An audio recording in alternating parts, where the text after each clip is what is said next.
live thing. This is Becky. We are going to be going live pretty soon. I know you guys are always anxious, so you're going to sit here and watch this while we get ready. So we're going on a cruise next week, Eric. You are? Where are you going? Nova Scotia. Oh, that's awesome. Yep. That'll be a fun time. Yep. Anybody wants to join us in February, we still have space. So, This is yeah. my first cruise. I'll be, I don't know if I'll get vacation. You got one person already. Hey, Leanna. I've been on 12 cruises already. It'll be really cold during that time. I'm sorry, what? It'll be very cold during I've been on that time. 12 cruises already. Yeah, but it's a good price. It's about $600 for 9 days, That's great. plus all the taxes. Yeah, she's going with me. Oh, really? Yeah, $600 for 9 days? for 9 days. It's really good, right? It's a very inexpensive cruise, Yeah, sounds like it. you know. It's in Baltimore, so we can drive to it. So, and we're going there for my 60th birthday. Oh, My sister was Leanna, we were going to be talking about the able and the stable accounts, and if you watch it and fill out your template for continuing education, you will get continuing education for this. So, and I did not print out any templates this time. You are? So if you need continuing ed, are you a provider? no. You're not a provider. You're just learn about. Yeah, I just wanted to learn more about it. Actually, I had just recently signed up for a stable account for my son. I mean, I hesitated for the longest time because I just wasn't sure what all was entailed, and you know, to me it was very, to me it was more threatening because you know, I didn't know if we had to fill out everything, you know, provide all of this information. But anyway, I finally signed up for it, and it was interesting. You told me that your attorney told you you should sign up, right? And How did you hear about it? actually, I knew about it for a while. It's just I hesitated because I just really wasn't sure how it all operated, and so I, you know, maybe overly cautious, but you know, I also have a special needs trust, and then there's like another trust that's separate from the special needs trust. The special needs trust is funded by my son's assets, and then this other trust is for relatives that wanted to contribute. I mean, I wasn't even aware that, I thought they could contribute to the special needs trust, but my attorney said no, that it was strictly his, and then he said that within this trust that was developed was another trust for my son, and that was the appropriate place. Like when I pass away, then half would go to him, but it would go to this other trust, not the special needs trust, and the other half would go to my son, my Okay. other son. So that's how it's set up. So are you his fiduciary, his guardian, Well, or payee? I'm the mom. You're just a mom, so you have not gone to court I'm no, I have not gone. and got the guardianship. No. Okay, I was just wondering. Yeah. Hi Patty. Patty the line. Peppermint Patty. Peppermint Patty. Yep, Peppermint. And I don't know Brandon. Hi Brandon. So go. You know Patty. You met Patty. Eric, thank you so much for being for our vacation. And Teresa, who I have not met, I don't believe. For 30 years. Milkshakes make me cough. That's good. Oh, really? And I'm wearing a mask because I have like low. We're gonna give. I have some friends on their way from Cleveland, so we're giving them a couple minutes to get here. We'll start in about 2 minutes, you guys. Yeah.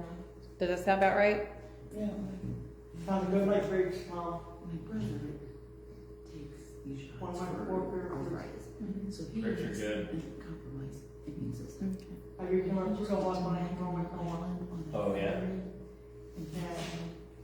I wonder if I I don't make think you so bigger. anymore. Hey, More soda, there you please. go. Nice, like you said. Carbonation for my He throat. doesn't have COVID, does he? He tested. He said, no, it's just, I'm the last coffee drinking now. Okay. You know, because he's so Yeah. compromised, right. So he's had it a got couple times. Hmm? He's had it. I get started very, very big, and I get back home from vacation. This one Driving on horse cart. It's in drugs, congested. I've been driving the same horse since 2010. He's wearing masks around. His name is Nicholas. So it's different names. He said, I'll give you 20 seconds. 20 seconds, I like it. Okay. Do you love it? Do you want some more of it? Have to be so careful and, I tried so hard. COVID is increasing again, so. Too bad I like the music. And the thing is, it's I'm not more of a just rock like fan weird here. like some people What's your say, favorite group? because Green Day. it- I know. I got you hooked on voice play now, don't I? Yeah. Yeah. It's not like people react differently. I found punk rock music when I was 13 here. And that was 2001. the other one. Hi, Dusty. Mr. Becky said, hi. But I was born 88. Winston, Becky said, hi. And Jane Fonda. Winston, Becky said, hi. I try to give everybody a somebody nickname. Jane. Well, not really. He likes to give everybody a nickname. Well, that's fine. That's Christmas Carol. Oh, okay. And Dusty Armadillo. A bar where they live. What? Dusty Armadillo is a nightclub out in Ritztown. That's the only thing you could think to go with Dusty. Yourstown. Oh, okay. Yeah. Yeah, it used to be a playhouse. They used to have plays there many years ago. We live in Ravenna. Oh, okay. About, Ravenna. yeah, about 20 minutes that way. My fourth home city. It's that's the county seat, right? Hey, Brenda. Huh? The Ravenna is the county seat, right? I don't know, is it? Probably, I don't know. Yeah, we'll say it is. Okay, we'll say it is. It's Portage County. Yeah, we have a big, I don't know, what makes a county seat? What makes a town a county seat or a city? I don't know. I don't know. I mean, we have the courthouse The there. courthouse is. Yeah, that's where the courthouse is. Okay, that makes sense. Does that make it the county seat then? Because Mansfield has a courthouse. Yeah. And everything's- Well, when I was in Mogador, I had to go to Port of Mogador and I had to go to the police department and they just had. Let's hear all this. What it say? That's what it says. I know? Okay. Hi, welcome to the county seat. You learn something new.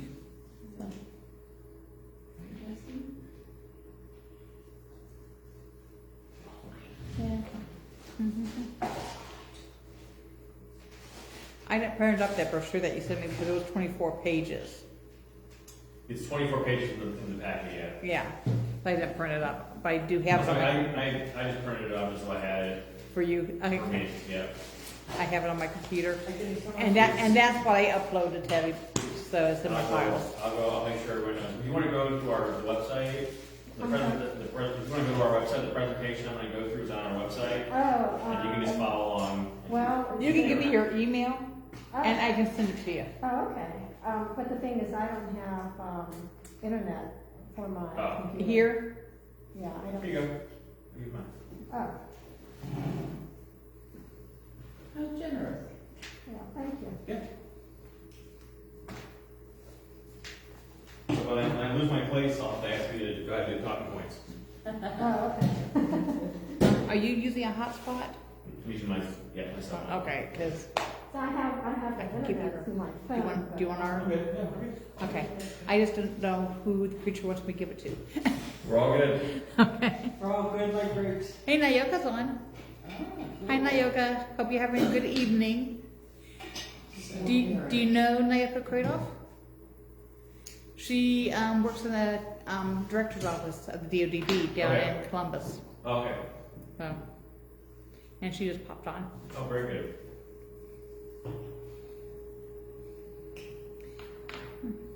Eric, what's your middle name? It's Christopher. Columbus? It's Christopher Columbus. That's what it is. Eric Christopher Columbus. Fine. Can you see me putting down the billboard? It No. wouldn't fit. My middle name is Benjamin. It's Benjamin Eric B. Yeah. I'll tell you what, it's 6:39. Actually, you're Eric B with a C. Yeah. That's a little, and I'm Eric C with a C. You guys are confusing me. Are you trying to confuse me, Eric? Nope.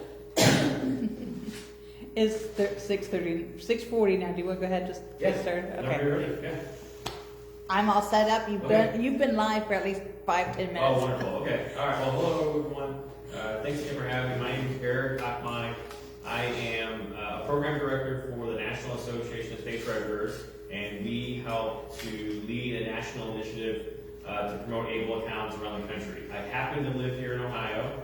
I'm a former Ohio State Treasury staff member. I worked on the stable account before it was named stable account, and I was there the day it was launched, and I worked on it for several years. It's something I'm very happy and very proud of, and in fact, it's a wonderful experience for me because I got to meet two of my favorite people in the world, Carol and Dusty, who have been so kind to me, and they helped us to get connected with their community as well. Carol was integral in our being able to go to the National Federation of Blind national conferences. So Carol asked me to be up here, and I couldn't say no. She made it very hard to say no based off of that. Hey. So, we're going to go through a presentation that talks about able accounts. I hope it answers some questions.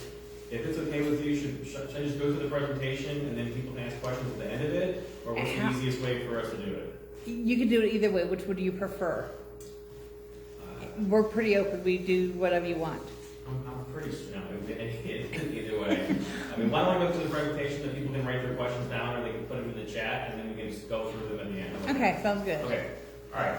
So if you're online, I think you sent in the PowerPoint presentation. It's in the file of my Facebook group, Okay. Ohio Independent Provider, DODD Independent Providers and SSAs. Okay. So it's If in the you want to file. follow it online, the name of my initiative that I run is called Able Today, which is ABLE Today, and our website is abletoday.org. And in the top right-hand corner of that website is a tab that just says presentations, and actually the presentation I'm going to go through here today online. In fact, with Carol and Dusty, our work with the National Federation of the Blind, we create resources and tools for the disability community, one of which was a screen reader friendly outline form of our presentation, which is on our website. I got it from somebody at the National Federation of the Blind, and it's on our website as well, so we try to make things as accessible as possible. So with that, I'll get started. Dusty, keep me in line, okay? All right, so first and foremost, I work for the National Association of State Treasurers. I used to work for the Ohio Treasurer Office. So that's not the National Treasury Department. Not the National Treasury Department, which I thought we might get arrested because you're making me out to be some federal agent. No, I had no idea what it was. I work for the National Association, so all the state treasurers have an association. That's where I work. Wells Fargo has been kind enough to provide philanthropic support to kind of help us. I travel the country. I work with great colleagues. We go to national conferences. We make various resource tools, which we're going to learn about today. We're able to host webinars. I mean, people to come up here. And so a lot of the work we do is because of the great grant we get from Wells Fargo. So we hope to be able to answer a lot of questions on able accounts. On the next slide, we just talk about why able accounts are important and really who should learn about it, right? So I think the answer to who should learn about able accounts is pretty simple. It's one word. It's everybody. But a little bit more into that is it's for people with disabilities, right? It's for people who plan their finances month to month. Maybe it's a family member who plans somebody's finances month to month, or someone that's supporting someone with a disability in their life. It's for disability benefit providers, representative payees, financial advisors. You recently learned about the ABLE account from your lawyer, right? So special needs trust lawyers and different leaders should learn about it. So in any way, shape, or form, if you're within the disability community or touch the disability community, ABLE accounts are a great thing to learn about. In today's presentation and all the outreach that we do, you will never hear us say that you have to have an ABLE account. It's not what we do. We think ABLE accounts are great tools. We hope that you learn about it and go find out more about it yourself and do research. There's lots of great tools out there, right? There's special needs trusts. And there's various other vehicles. Able accounts just happen to be one financial tool in the toolbox, and we hope you take a look at it, and again, hope you answer some questions. So on the next slide, we try to talk about, you'll hear me explain Amanda and Dalton. So these are just a couple of examples of who are some of the folks that we think would have an able account. So we got Amanda, is an age of minority, right? She's 13 years old. She has a physical disability and utilizes Medicaid services, and she will for her life. Her parents are saving money for her to go to college, but they also are concerned with who will support her when they're gone. Right? It's a big question, like who's going to take care of my child when I pass? They want to plan for their future, and they're worried how to do that. And then the other side of the equation is a young man named Dalton. Dalton is 34 years old. He has a developmental disability. He's employed. He's on SSI. He has rent payments. He wants to save money to own his own home one day, but he can't do that because of down payment or restrictions on the assets he can have, which we'll get into here in a little bit. So he wants to make a plan for his future and is wondering how he can do that. On the next slide, we talk about some of the various concerns for people with disabilities, right? So if you're on great benefits like SSI or Medicaid, those do also come with asset limits. And what that means is if you're on SSI, if you're on Medicaid, for example, generally speaking, you can only have about $2,000 in assets in your name, or you would lose your benefits, right? And I'm sure some of the people in the room here have heard of the term spend down, right? If you just can't have more than $2,000. What this does is it reduces the ability for people with disabilities and their families and caregivers to not give them the chance to accumulate wealth, right? Because they're always so fearful of losing eligibility for benefits. That term spend down does come into place. Instead of maybe saving the money for the future, they're trying to remain eligible for benefits. Unlike many other Americans, they basically have to plan their life and finances month to month, right? There's no opportunity to plan for your life if all you can do is say I only have $2,000 one time, right? So I hope this slide does a good job of building up the fact that maybe there's an option out there. I'm glad you're here all today and online to learn that maybe able accounts make some of those choices possible. On the very next slide, this is probably the most important slide in the entire presentation. And no matter if you're looking at Facebook, if you're checking your email, maybe you're doing something else, if you only pay attention to this one slide, you will get so much out of this presentation. So an able account is a spending and savings tool built for people with disabilities, which allow them to save money while helping to protect benefits like SSI and Medicaid. This is a profoundly powerful statement that people can remain eligible, can keep their benefits, and be able for maybe the first time to have more than $2,000. But more importantly than that, to have the choice and the option to remain on benefits and have more than $2,000, right? That the singular part of the spirit of the able account is giving people with disabilities, their families and caregivers, the choice finally that they couldn't have before. And for those that are interested in reading some of the fine print of the U.S. government, able accounts are offered through the Section 529A of the U.S. Tax Code, and it was passed by the ABLE Act of 2014. So many of these resources and links are available on our website, which I'll get to, but please feel free to go online yourselves and look at these things. They've been around for a long time. So on the next slide, this just got updated actually yesterday before I sent you the email packet. So able accounts, again, they're offered in 46 states. So 46 states in the District of Columbia actually provide able programming. There's a couple states that do not. Many of the states, though, offer national enrollment. So for example, in Texas, you have to be a Texas resident to have the Texas able program. But maybe if you were in Texas, you could also possibly decide to choose to maybe have the Louisiana program, right, or the California program. So some states do have a state residency, but most of the able programs actually offer national enrollment, so you can be in any state and do it. Here in Ohio, the program is a national program, so anybody in the country can join Ohio. Overall, in the entire country, there's 150,000 accounts as of June 30th of this year. So just a couple months, there's 150,000 accounts. Carol and I have known each other for a long time now, and that number used to be much, much lower. Yes. In fact, I remember the day where we had the very, very first able account in the country who signed up. And I remember being at 10,000 and 25,000, and in just a few years now, we're at 150,000 accounts. And inside all of those accounts, is $1.49 billion of money. So that basically means that of the 150,000 accounts, all the people who have an account essentially have about a $9,900 average balance. Why is that number important? Anybody want to remind me again what the asset limit number is? 2,000. Is 9,000 more than 2,000? Yes. Just a little bit, right? Yes. So it's a pretty good deal to be able to, again, just give people a choice and a chance to be able to save more money. And I'm not surprised that when people have questions like what's going on with the stable account or ABLE account and is it concerning, I will tell you one of the best days of working on ABLE was the day that the average balances actually went over $2,000, which meant that a majority of the people who have an account believed that they weren't going to lose the benefits for themselves or for their loved ones.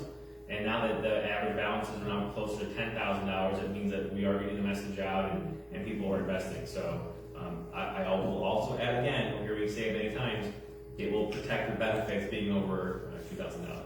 Yeah, your question? I don't know.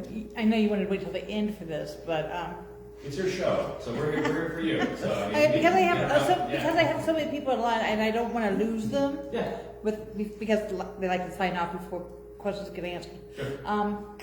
With the push for the U.S. with Senator Sherrod Brown, he's pushing to get the asset limit raised to $10,000. Are you aware of that? Yes. So First, talking about the bill to raise the SSI limit to $10,000. It's to going up to $10,000 for your asset limit. Okay. Do you foresee, because I know the ABLE account has, is it $17,000 a year limit? Do you foresee that limit also getting raised? So it's fun because you asked 3 different questions in one question. I'm sorry. Which is super fun. So number one, and Carol probably remembers this, the original amount of money that was the maximum amount of money to put in an ABLE account was actually $12,000. So almost every single year the ABLE accounts have been in existence. It's actually increased $1,000 or so every single year. Is that because of COLAs or? It's because of various factors of the U.S. government, COLA being one of them, yeah. So right now we're at 17,000, perhaps next year it'll be at 18 and then 19, it may continue to grow. We have nothing to do with that, whether it's 12 or 15 or 17 or $30,000, it's still over $2,000. Well, I agree. I just wondered if that was going to have an impact.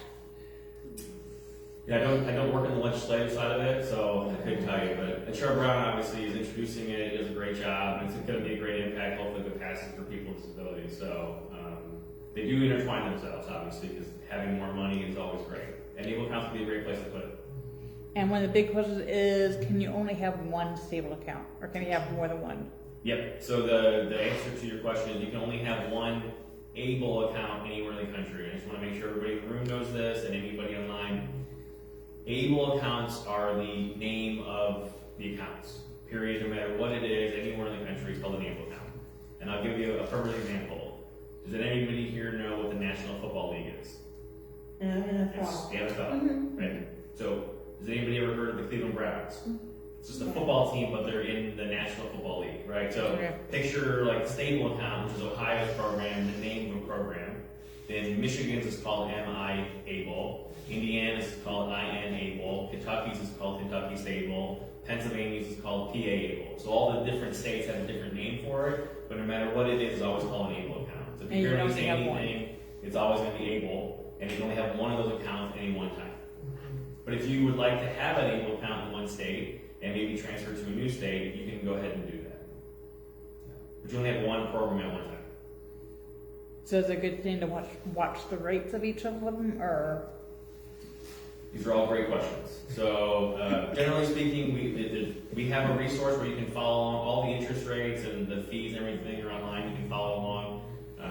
I do know how busy everybody is, so I don't know how much you're going to spend. The rates don't change that much. Maybe it's a good way of saying it. So okay. Anything else? Not right now. Perfect. Yeah, the one that had that question says thank you. There's a 4-question limit per person, and you're already there. So we'll keep going along. Okay, so on the next slide we talk about, and there are many key benefits of having an ABLE account, and you'll hear me say it over and over again. So number one, multiple functions of an ABLE account like any other financial tool, right? But especially for people with disabilities, it gives you a chance for short-term spending and long-term savings, right? So the accounts are not meant just to put money in the account and never spend it. It's meant to put the money in the account and spend it on disability-related expenses, which we're going to get into here in a little bit. But if you wanted to use it like a 529 account, right, and put money in an account and never spend it for 20 years, you can do that. So you have the option of both spending it whenever you want and also saving it for as long as you want. It gives people with disabilities a chance for financial empowerment and community inclusion. Some of the programs have debit cards and pre-loadable spend cards that enable them to have their own name on their own card. You can load money on the card and let them go out into the community on their own and work with the opportunity for financial empowerment and spend time with their friends. It has an option to be an alternative for spending down, right? So again, it gives somebody the choice and the option. Do I want to spend down money to be eligible for a program, or do I want to save the money and put it in an able account while remaining benefit? Again, it helps to have an alternative option. Accounts are owned by people with disabilities. Again, this might be the first time they're ever able to have their own bank account, right? Their own investment account. They operate just like any other financial tool. So a key bank is up here, right in Cleveland. It's just like any other financial tool, right? There's online access, and we'll get into some of that here in a little bit. And then for tax benefits, and the state of Ohio actually has a significant tax benefit for those contributing to an ABLE account. So the number is $4,000. So a person can contribute to a stable account here in Ohio and claim up to a $4,000 tax deduction. So that means it's you giving money over to someone else's stable account. You can claim that as a tax deduction on your tax forms yourself. It's not for the person that's receiving the money, it's you contributing the money. And it's actually in the state of Ohio tax form, there's a box there that says contributions to a stable account, and you can list that in there and get it. So that's actually available, it's been there for many years. It used to be $2,000, Carol, I remember, and now it's $4,000. If, I have a question. Yeah. Okay, they can claim up to $4,000 as a tax deduction. But what if, let's see, like I'm head of household, Mm-hmm. and so I claim my son, and so could he claim a deduction, or? It's the person contributing the funds. Oh, okay. So Yes. He's contributing to the fund, so he can claim that. Yep. Okay. Good thing to note on this too is if you were, for example, to give $6,000 in 1 year, the state of Ohio, for example, has a rolling tax benefit. So you can actually claim $4,000 this tax year and roll $2,000 over the next tax year. Okay, so it's based on the amount of money contributed. Yeah, it's So- $4,000 up to $4,000 here in Ohio. Okay. Yep. Even though up to 17,000 can be contributed in Correct. 1 year, but only 4,000 is can be claimed. And a good point on that is some states have different numbers. So some have 1,000. Some, I think it's Wisconsin has a 10,000. The different states have different numbers. So Ohio is 4,000. Ohio's 4,000. It's tied into the same amount of money for the 529 contribution tax benefit. That's where the number comes from. Okay. So a lot of us that do what we do don't pay any taxes. Mm-hmm.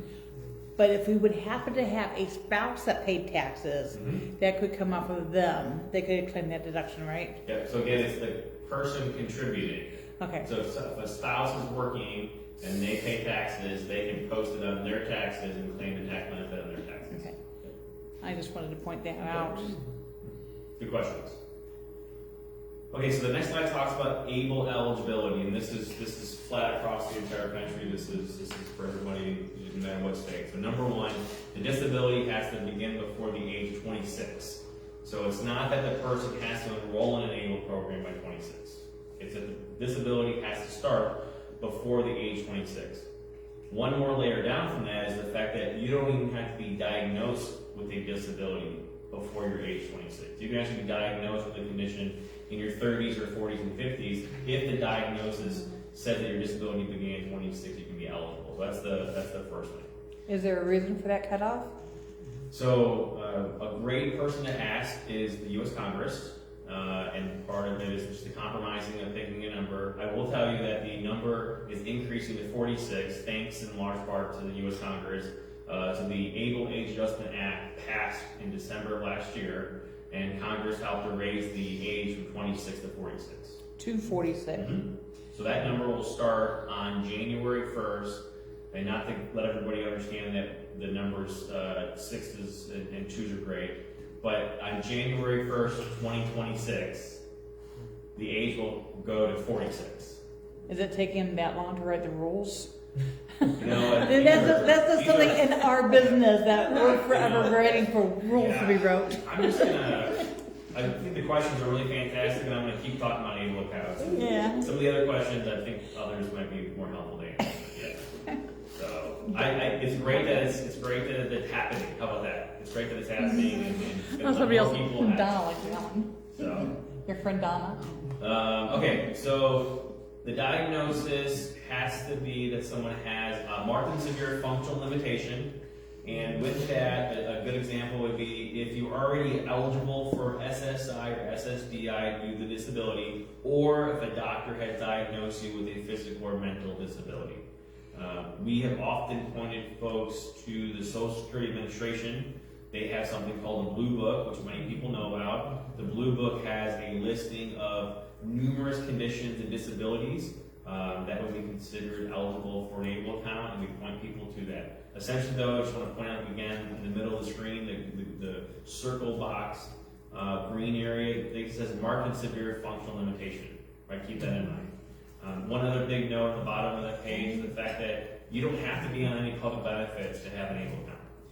Many people with disabilities make shoes, or their parents make shoes, and they're not on any benefits, right? You don't have to be on any benefit whatsoever to be on it. But keep in mind that if you are not on a benefit today, maybe you would be on one in the future. And a perfect parallel example to this is the fact that I don't think anybody here in the room is retiring today, but many of us plan for the future and put money into a retirement account for the future. The thing about how an ABLE account would be the same way. You're planning for the future, no different than anybody else because of what could happen in the future. An ABLE account become a great place for that. Again, when you go on SSI or Medicaid, the number $2,000 becomes part of what your plan is. So again, ABLE accounts are just a great financial tool to plan for the future, like anything else. Well, that answers my question, because you know, my son, who is 46 now, I worried that he may never qualify for Medicaid. And so that was my concern. Do we, you know, sign up for stable, not knowing whether he'll ever qualify, but we think he'll qualify, but we're not sure. Yep. So that, we don't have to worry about that. In fact, you can be not eligible for Medicaid or SSI, for example, but still be eligible for an ABLE account. Yep. And you don't have to have any benefits at all. It's two separate, totally different spheres. ABLE accounts have these rules, those benefits have their own rules. Okay. Yep. Record keeping. Record keeping, you mentioned that earlier. I'm going to talk about that here in a little bit. Okay. Yes, yep. Can I just make sure I understand? So in other words, you don't have to be on Medicaid or have SSI, but you do have to have a disability? Yes. Okay. Yep. It's for, the program is for people with disabilities. Yes, sir. Yes, so you have to have a disability to have an ABLE account. Okay. Correct, yes. Can you just be retired on a disability, or does it have? I'm retired on a disability, but I'm not. They never really gave me that disability diagnosis. They just approved my retirement as a retirement on disability. The eligibility slide very easy, and you can even ask yourself the same questions and answer yourself. Do you have a disability that began before the age of 26? Yes or no, right? And you know the answer. This is just for anybody out there in the room. Number two, is the disability long-term? Does it cause a severe functional limitation? And do you have a medical diagnosis with the disability, physical or mental? So if you can answer those things, that's how you go toward the eligibility for the ABLE account. And military disability? Does that change anything? What is it? As a military disability, does it change anything? Disability is a disability. Yeah. In fact, many people in the military do look for ABLE accounts as an option. Yeah. So it doesn't matter if it's physical, mental, if it's a military disability, cognitive, respiratory. There's a whole gambit of options and criteria for the different diagnoses for ABLE accounts. Yeah. Okay, so the next slide just talks about opening up an ABLE account. Here in Ohio, the name of the program again is Stable Account. Carol remembers this. I was there the day it was named. So it just stands for State Treasurer's ABLE Account, if anybody was interested. And then on our website, on abletoday.org, that's the program that I run for the National ABLE Awareness Campaign. We have a listing of every single ABLE program in the country. So if you're interested in seeing other options, or maybe seeing different fees, or looking at the different interest rates, you can go on there and you can learn all about it.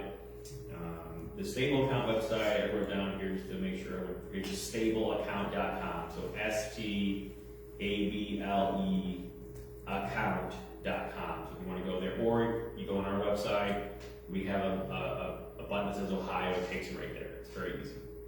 Most of the programs offer online enrollment, including the one here in Ohio, and they're very flexible. You can manage your own account. Someone else can help manage the account.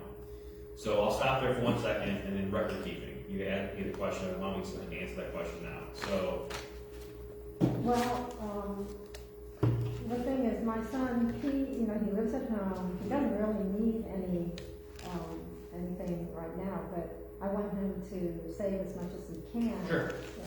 And, however, when he goes to use it, how, I guess it's got to be the IRS, they must have some strict, record keeping to make sure that the money is used, according to what the stable account is set up for. Sure. So there's, I see how questions are layered, multiple questions into one question. I love that here. So I'm going to answer the first question first. In the second part of your question, we have a whole slide talking about how to spend the money and what you spend the money on. So the very first thing is the accounts are basically set up like various financial accounts. So for example, like Chase Bank, Key Bank, Fifth Third, PNC, right? Pittsburgh. They're no different than any other online checking or savings account. So all the withdrawals and all the contributions are all posted into the account. You can pull date ranges or you can pull statements. For example, here in Ohio, and I checked this out for you, that's the text message I got, was the fact that all the statements and record keeping for the Ohio program with the current vendor that manages the account for Ohio, they never purge any of the statements. So you can pull the statements online and never pull them. They're always there. You can date range it, you can do statements. It's meant to be so that it's very easy to use. There's no place for you to go to. You're actually can manage your able account where you're at right now. Right? There's no bank to go to. You can manage it online, you can manage it anywhere. On the other side of the equation, the ABLE program here in Ohio has a pre-loadable spend card. So you can put money on the card, hand your son his card, and he can go out in the community and spend his money. So you can help manage the account. You can see what he's spending the money on. You can put money in the account. You're actually the administrator of the bank account, but he can then use the money out in the community. So that's the first answer to your question. And then in a couple slides, we're going to talk about how to spend the money. So you touched on IRS, which is a part of it. It's a really good question. Okay. Thank you. Yeah. The next slide actually does get into a little bit of what we just talked about. So the person with disability owns their own account and can administrate their own ABLE account. That's the very, very first thing. The person with disability can do all those things. On top of that, though, when Congress had this, the federal regulations actually show that you can actually have an ABLE account support person manage the account. And just last year it was expanded. So I want to go through the list here so we understand this is the hierarchy order of who can have an ABLE account. So number one, the person with disability can actually select their own power of attorney to actually manage the ABLE account. That's the number one option. And then it goes conservator, guardian here in Ohio. They have guardian of the estate and guardian of the person peril, right? That's the person of the estate, right. Spouse, parent, sibling, grandparent, representative paid. Just keep in mind that this is a hierarchy for a hierarchy purpose. So if you happen to be a grandparent that wants to open up an ABLE account for someone, you need to actually check and make sure that there's nobody above you in a hierarchy that would then want to administrate the account. So just keep that in mind. The hierarchy is there for a reason. It's also a reason that protects the person and also helps with the administration of the account. So just keep that in mind. Okay, next slide. This is just a quick example, a little bit on the story of having the account. So Amanda again is 13, age of minority. Her mother manages her finances. She helped open up an ABLE account. It's very easy with 20 minutes. Again, it's name, email, address, phone number, contact information, and contributions. Very easy to do. And Amanda is listed as the account owner, but her mother is the support person who handles the day-to-day management, which includes double-checking the contributions, the withdrawals, posting money on the cards, and double-checking things like that. So she can use the money, but her mother helps to administrate it. On the next slide, we'll talk about just that. So there's various ways to be able to use and get money into the account. So number one, it's general banking principles, right? So you can either electronically send a check, EFT, or you send a physical check and actually write out a check and mail it in. Here in Ohio and in many other states, they offer payroll deductions, so you can actually work with your employer and set up a payroll deduction right from your paycheck into your stable account, or able account. You can do that for yourself. So if I'm the person with disability, I can set my own direct deposit, my own paycheck into the able account. Or if I'm a family member or a loved one or a caretaker for a person with disability, I can set up my check to go into somebody else's able account. So both ways work on payroll deduction. On our website, we actually have a listing for all the forms that you would need to be able to hand in to your HR. It's in the able employer page, but we can get it to you. And the other thing is that most able programs have e-gifting features, so you can set up an e-gifting. A good parallel to that is Kickstarter or GoFundMe. These are crowdfunding ways. Many of the able programs actually have that system directly in it, so people can raise money and have contributions go directly into the able account. And then for those who would like to take advantage of it, you can actually roll over a college savings 529 account. Right from the 529, you can actually roll over for free into the able account. Can they roll over a trust? So, fantastic question. It's such a good question. We have a slide that talks about that. Okay. And we'll definitely get into that. Okay. Yeah. So the short answer is yes. Okay, because I have somebody that's concerned about that too. Yeah. Okay. On the next slide, we'll talk about contributions very quickly. The slide has lots of different numbers. So what we talked about earlier was 17,000. So currently right now, through federal regulations, the number that you can put in from any source is $17,000. So that's the maximum amount of money you can put in an able account. $17,000 from yourself, from your friends, from anything, organizations, companies, whatever. On top of that though, ABLE was amended to allow for those workers with disabilities to put even more money in the account. And again, this number changes from year to year as well. So currently, you can put in basically another $13,000 into the account, but it has to be tied into how much money you make in wages. So for example, if someone were to make $20,000, they could put in an extra $13,000, right? Or it really depends on how much they make. So in essence, you could go from having an account of only being able to have $2,000 at any one time to essentially, if you're a worker with a disability, your maximum every single year, maximum contribution would be $30,000 a year. So it's a really big jump in the potential of how much you could save in funds.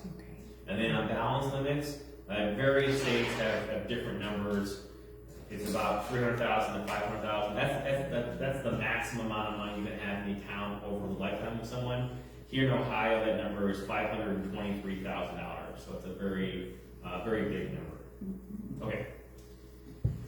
Just a quick example on Dalton. So again, Dalton has a direct deposit feature set up for his own funds. It doesn't matter how much he makes, he has a direct deposit feature, and he puts part of his paycheck into his ABLE account. He's able to put in a couple $1,000 every single month. So he's able to actually max out the money, how much he can put in for himself from his wages. He also uses e-gifting. Those are all great. It's a great story. But really the bottom of that line there really shows the great impact of what an ABLE account is, right? So before an ABLE account, he had a monthly resource of $2,000.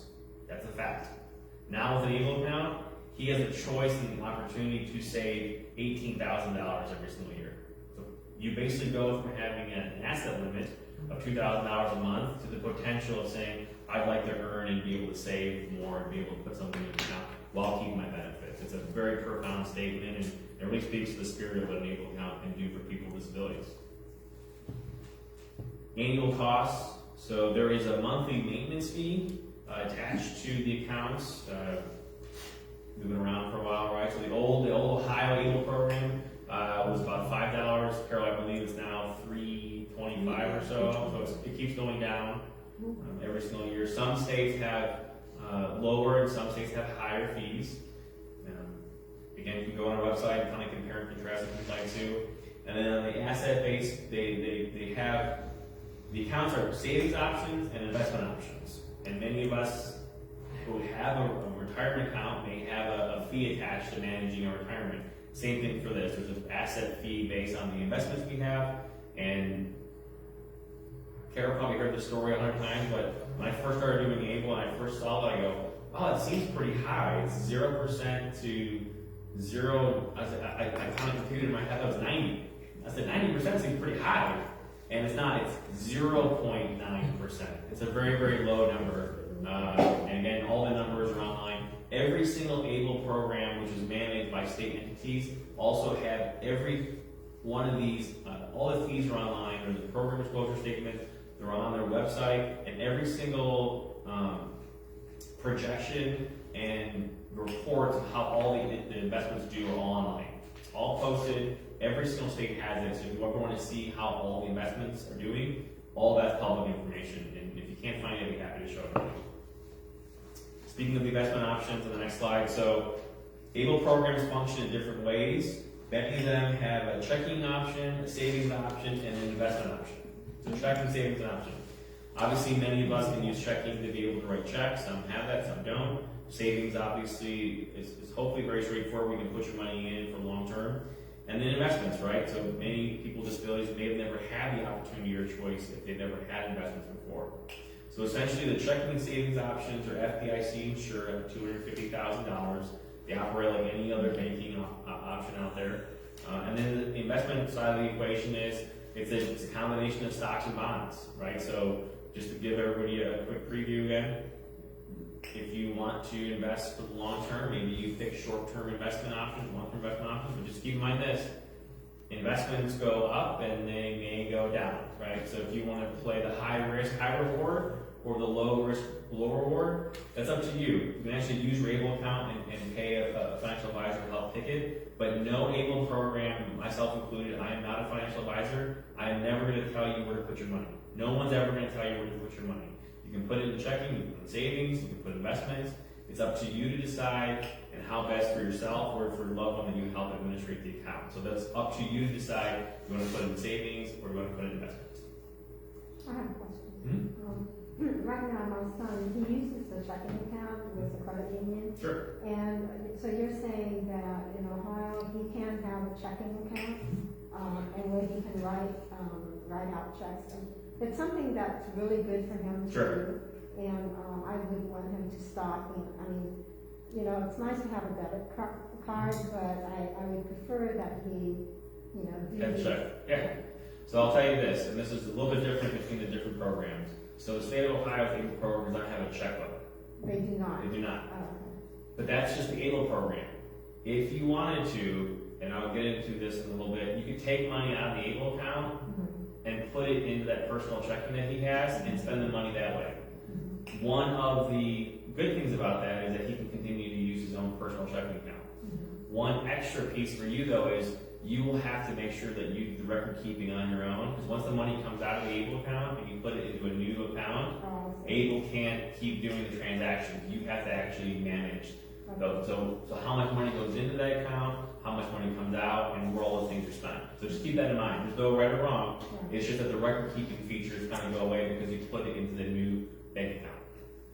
Well, okay, right now, Paul does not require Medicaid services, but that may be down the road, he may need it. Can he have the stable account, just have it build up, and he would just continue to have his checking account, and maybe if I just make sure he doesn't have, well, he's not limited to 2,000 with Yeah, the stable. you have a fantastic question. So he's not on any benefits. No, he doesn't. Right, so he has no limit right now. Right. Medicaid, for example, and I will talk about this again in a little bit. It's great how all the questions, it's like these slides actually talk among themselves, right?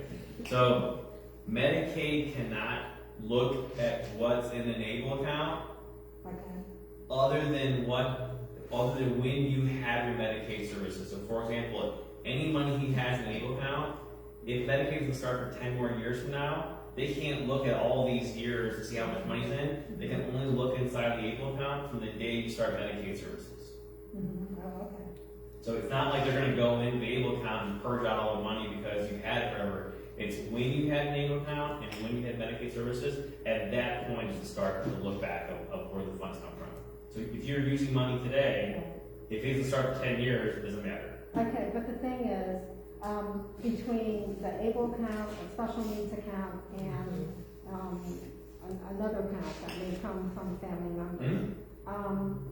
As long as he keeps it down to 2,000, I mean, keeping in mind that, you know, there's like a 5-year look back from what I understand, that Medicaid will look to see if you've had more than 2,000. So if the monies are in like a special needs and able account and in this other account, then, and let's say that his checking was always at no more than 2,000, then he would qualify if that time. If they're, yeah, Okay, so then they wouldn't be looking at these other things. it will be. So, The only part of that equation that I'm gonna say, and Carol knows this, I play a lawyer on TV, but I'm not a lawyer. right. So whatever trust, whatever mechanism you're using, you're gonna wanna double check the specifics with your lawyer on those, because I don't wanna give you any advice on No, those. I know that things are set up so that Paul has no control over the funds, and I think that's the key. That's the key, yeah. So able accounts are simple. You put money in the account, programs can't look at it. It's very simple. I can answer those all day. And the other things I don't want to give you advice I can't give you. No. Yeah. Okay. Can I ask you, when you apply for SSDI, there's an application, they ask you, do you have special needs trust? And they may ask you if you have an able account. So if you check those boxes, Absolutely. you would give them, that's privileged to look into those accounts. And if they're over 2,000, wouldn't that determine how much you're gonna get regarding your So SSDI? for very easy, and I would ask that you do this if you get a chance, for very easy light reading to help you fall asleep. On our website is a whole bunch of information specifically on the Social Security Administration, including the federal act. It basically says that benefits cannot look at how much money is in able account and determine eligibility for their program. So even if the limit is $2,000 for SSI, for example, if you have $100,000 in there, it doesn't matter. But you still check it off on the You can application still if check it out. they Yeah. have it? Yeah. Okay. In fact, I asked anybody here, if you have a benefit, you should just tell them, I have an able account. And Something to hide. that's right. Yeah. Okay. And on that very same note, Dusty has a special needs trust, he has an able account. And his Medicaid, when I get his notice of action, whatever, it lists on the back, Yes. special needs trust, and their amount's not even right, but they have an amount there and it's countable, 0. Stable account, an amount, countable, 0. Okay, so they see your amount in there, but they still count it It's not as even the stable. right amount, I know. it's way less, Yeah. but they know that you have a stable account, Okay. able account, and they know that you have a special needs trust, but where it says countable, 0% is countable. So you put 0% in there? No, or they did. They did. Oh, okay. Perfect. They know about it. There's a specific number for Social Security, I'll get into it a little bit. Sure. But anybody who has a HUD, a SNAP, Medicaid, you should be telling your benefits officers you have an able account. Okay. And if they say anything, and Carol knows this, maybe the person may not happen to see the new regulation come out. Not a problem. It's all online. It's on their websites, right? If Social Security, maybe some of you are working with Social Security, there's a whole section of their policy that talks about an able account.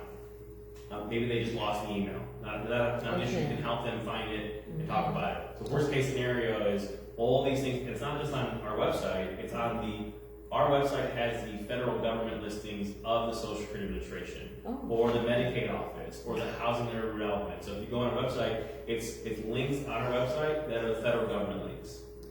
Education. Okay. That's why I None of mentioned. them. It'll help you fall asleep later when you're reading all that stuff. Yeah. Right. Okay, but you said the amount is wrong. Do you correct the amount on it? No. Just They don't say- count it. They can't count it anyways. Okay. So it doesn't matter, they just have an amount there. Okay, got it. And Perfect. it doesn't matter, they recognize that he has both of those. Okay. Thank you. All right, so spending is the next slide. So this goes back to your question, Ms. Jane, from earlier. This is one of the best slides on here for a lot of great reasons. So when they made this, Congress made something called a able account, and it basically made something called qualified disability expense, which is anything that relates to the disability and helps maintain or improve health, independence, or quality of life. I'll stop there for a second, and I always ask a great question. Has anybody here ever heard a more broader sentence detailing a federal government benefit of all time? It's a wonderful statement. It's very broad, and it's broad for the best reasons. Essentially, within the spirit of the ABLE Act, it says you can spend the money as best fits your particular needs, benefit, or how you can help someone live a better life. That's what it says. And there's not a place for you to go and type in, I want to spend my money on this, and a green check mark's going to come up or a red X. There's nowhere to go for that, because each person's life is different. What I need in my life is different than what Dusty needs, and different than your needs. And so having a blanket approach of only these things matter isn't going to be feasible, because of the fact that all of us need different things. So, and people with disabilities are no different. So, for example, they have categories on here, right? Housing and rent, and assistive technologies, basic living expenses, legal fees, transportation. But if this could be expanded, you know, transportation is taking a car to and from work, or taking maybe a Lyft or an Uber or a taxi to and from going to school, right? Airplane going to England? Airplane ride going to England and London? Yeah, so that's how I usually talk about the plane trips. Let's get the easy stuff and we'll get the hard stuff next. So, you know, adaptive technology to be able to get in and out of the car, right? Or adaptive technology to be able to drive a car. Maybe someone's going to school, right? And they need a piece of equipment to be able to do their homework or study, or have an app to communicate. There's so many different ways. My example I always give, which is not on the slide, you're never going to see it, is something that I really enjoy is a slice of pizza, right? And like, well, how does a slice of pizza have anything to do with any of this thing on here? Well, I often, and Carol, again, she's been to all my presentations, I think, for all these years. A slice of pizza, if you really think about it, it's just a chance to sit around in your town and sit and talk to people and spend time with your friends and family. And what better way to have a chance to improve your health, independence, quality of life, and just sitting with people and having friends and having peer-to-peer interaction. And slice of pizza's not on here, but you know what? That sure meets the criteria of what you can spend your money on. So I think I'm gonna put a picture of a pizza on here, I think. But anyways, that's the fun part of it. Now, you know, we always get great questions, and one of them is, can I fly across the country? I have not really heard often flying to England, by the way. Usually we get, can I fly to Disney World, right? Or can I go to the Super Bowl? So I'm never going to sit here and tell you what you can and can't spend money on. And the only federal agency that can do that actually is the IRS. And the IRS would say, hey, what you spend the money on? They can audit you and ask questions. If you can look somebody from the IRS in the eye and say, you know what? I went with Dusty, and Dusty and I saved up money, and Dusty's never been in New York City. He's always wanted to see the Statue of Liberty. He's always wanted to go see a baseball game. And that's a huge thing for his life, to be able to go, and we took pictures, and we talked about it with his friends, and he experienced things he's never experienced. And the only reason we got to go there is because he could save the money in his ABLE account. Does that sound like something that's improving health, independence, quality of life? Sure. Probably. Yeah. So keep that in mind. Don't call me and ask me if I think you should spend the money. I think you should spend the money on everything that helps you have a better life. That's right. That's probably my only answer. Spend the money in the account, meet the criteria. If you want to spend money that you don't think meets criteria, you can still have money on the outside. You can still have a $2,000 that would be counted for the benefits. But the money in the ABLE account just improves health, independence, and quality of life, and you're never going to have a problem. So on the other side of bookkeeping, and going back to you, is the stable program, for example. You can save receipts, right? You can actually put in the documentation on the debit card, you can write notes in, you can write and try to keep. Most people keep receipts for IRS audits for 7 years, right? I would give you the same recommendation. Keep receipts somewhere, save them, be able to have it, and also be able to write notes in the system. So that's what I would say. Carol? That's what I do. I go into his records and I'll add little notes. Like he loves Alexa. So he has Amazon Music. I decided, well, he should pay for his Amazon Music. So he pays for his Amazon Music, and there's a little note in the record keeping that that's what it is. Okay. Have you ever been audited, or they have inquired anyone? No. Okay. You just keep it for your note, just for future. Okay. Yeah, just so that I can, there's a blank there, a memo, I can do it. I know. Have you had your personal funding finance rule tested yet? on your No. review? No, my compliance officer didn't ask me a word about it. He just, I said he has a stable account, and he said, that's great. Okay. Good. One other thing before I answer the question. The funds in the account don't have to only benefit the person with disability. They can benefit other people. So for example, Carol is gonna travel with Dusty, Dusty's going somewhere, and Carol is Dusty's caretaker. She can benefit from the funds in the able account because if Dusty's going somewhere and Carol has to go somewhere too, the funds can be able to be used for Carol to be able to travel or go eat or do other things. So the money in the account does not have to only benefit just Dusty, it can benefit other people as well. Because in the end, it is benefiting him. Yes. Yes. Okay, my son gets Social Security disability, and he also gets Social Security through his father's, I guess, work. So he has that. Plus, he does work part-time. I would say at most, you know, with the work that he does, he may be fortunate to have 6,000 or 7,000 in a year. But when you look at the money that comes in, I'm thinking, is there a way to maybe have like Social Security go, you know, be put into the stable account? Oh, and this way it doesn't get counted? So Yes. I'll pause you. I have a slide talking about Social Security. I think I know what you're trying to ask, so give me 1 second, but I'm gonna answer your question. And if it's not your question, I'm still gonna answer it anyways. But I think I know what you're asking. Okay. Alright. Just really quick then, the next slide just talks about withdrawing funds. So again, able accounts in the country have checkbooks, debit cards, loadable spend cards. So essentially, here in Ohio, they have a card called a TrueLink card, which comes with no money on it. Can't have any money, there's no access to it all. Someone who's helping to administrate the account, though, can transfer money from the account onto the card, and only when money's put on the card. It's basically called a preloadable spend card. That's what it's called. So basically, think about a piece of paper like this that has no money on it. I can transfer money on here, and now the card has money. Why that's helpful is if you have a debit card in your pocket or your purse or your wallet right now, the debit card's attached to what? Checking. What's the limit of your checking account on your debit card that you can access right now?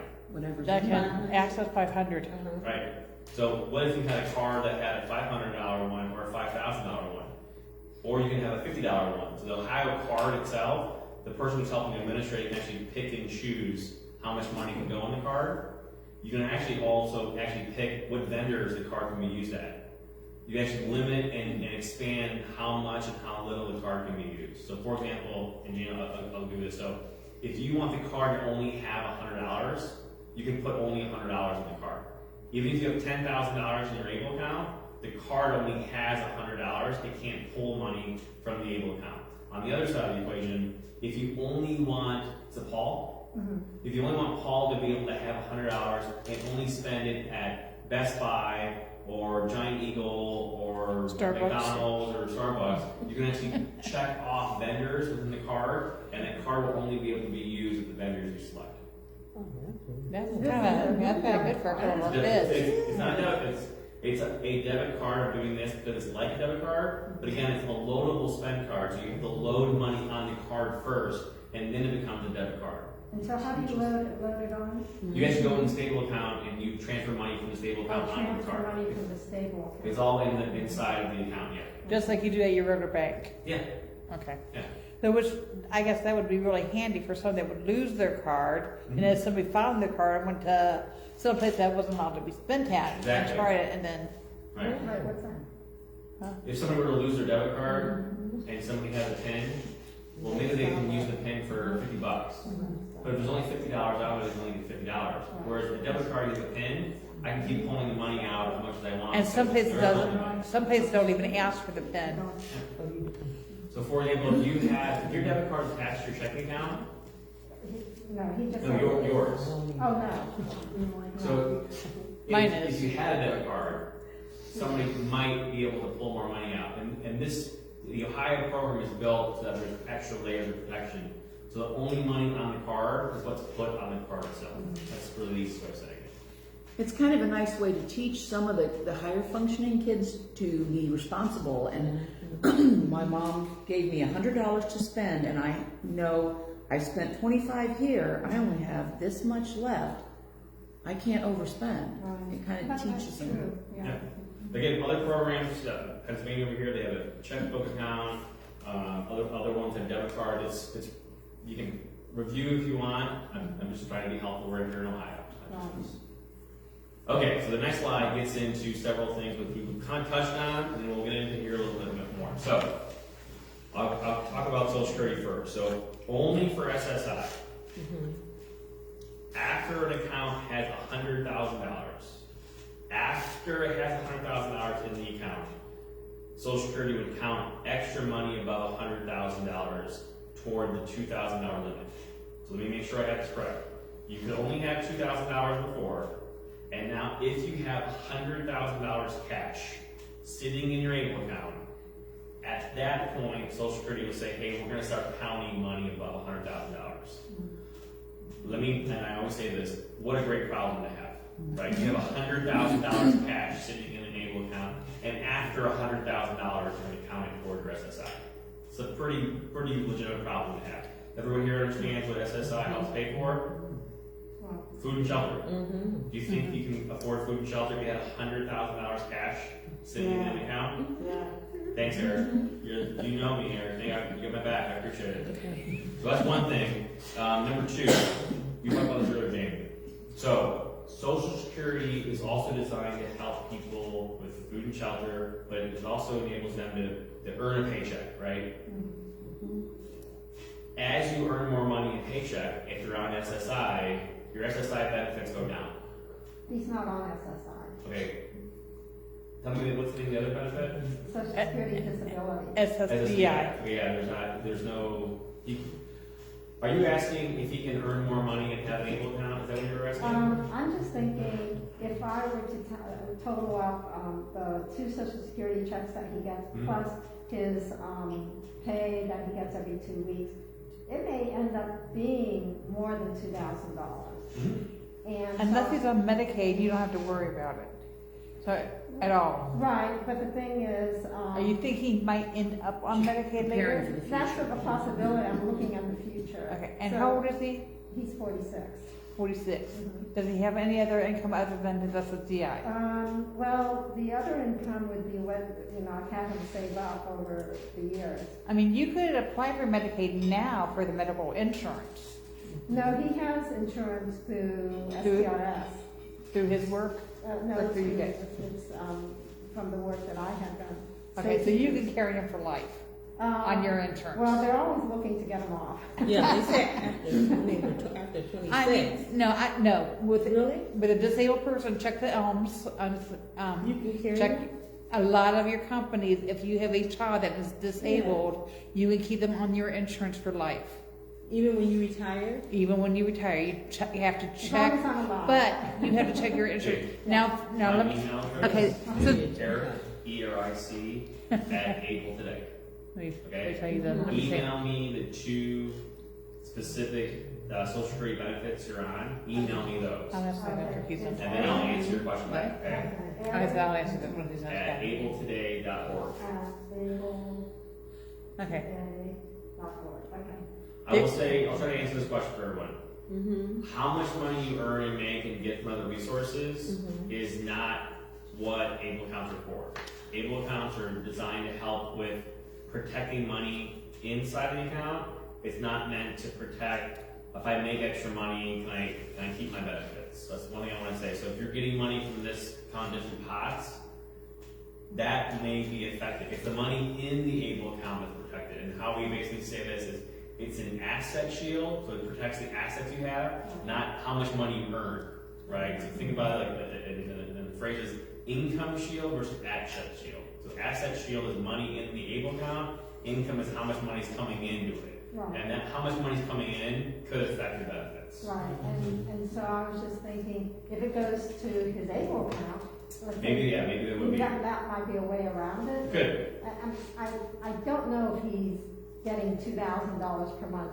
I doubt it, but maybe there would be a point in time that would happen. Yeah. Send me an email with exactly the benefits you get from Social Security, and I'll track it down. So it's just Eric@able today. Yep, don't tell anybody else, it's a secret between me and you. Pardon? No, I'm joking. I'm totally joking. Let me answer her question, Yeah. because there's a caveat to that. Yeah, A disabled person, you gotta check with your work. yeah. Okay, they may be able to stay on your personal insurance for life, which means you could possibly have dual insurance if you want the Medicaid and your own personal insurance, or if you don't go for the Medicaid. What you have to consider, now when my ex-husband died, I could switch Eric over to my private insurance. We had the same insurance. Yes. My pay to pay Eric to keep him on my private insurance was over $400 a month. Yes, right. Okay, I had to decide, is that's 4,000 something, 4,080 a year, right? How much does he have medical need for?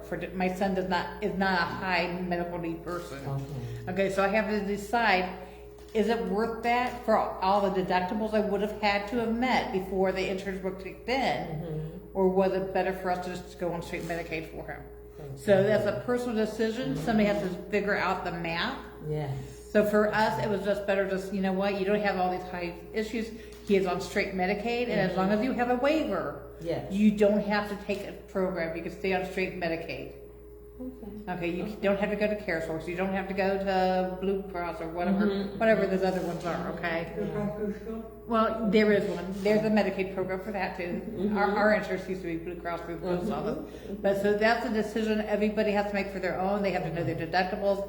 How much is this going to cost me for the year? And is my child that medically fragile that yes, I need the dual insurance? Or for us, it's smarter just to go straight Medicaid. Okay. Okay, that's the way that works. I'm sorry. No. Great, Yeah. good info sharing. Okay, the next part is for Medicaid. So Medicaid has no balance limit, so no matter how much you have in it, Medicaid can't do anything in this account. Medicaid does have something called the Medicaid payback, or look back, or clawback, whatever word you'd like to use for it. I'm sure there's other words. The recouping. Or other words that we don't want to say. Yeah. So, again, I mentioned this earlier Like today. a chicken. The Recouping. Medicaid can't look at the account and try to pay back things or look at things from in the past. If you're on Medicaid and you start an annual account today, Medicaid can only look inside the account going forward. You Okay, can't pull anything. it can't look at the last 15 years that he's been using Medicaid. Is that what you're saying? So it only from today forward That's correct. when I open that? Yeah. Because why would it be fair for you to pay anything out of the April account if you have it today for anything that happened in the last 15 years? That's interesting. But if you have $100,000 in the April account, and when they look at it, then you will be. They'll look at the day payback. you opened Yeah, it. so this is wonderful. I Yeah. usually preface this by saying I play Medicaid specialist on TV, but I'm not a Medicaid specialist.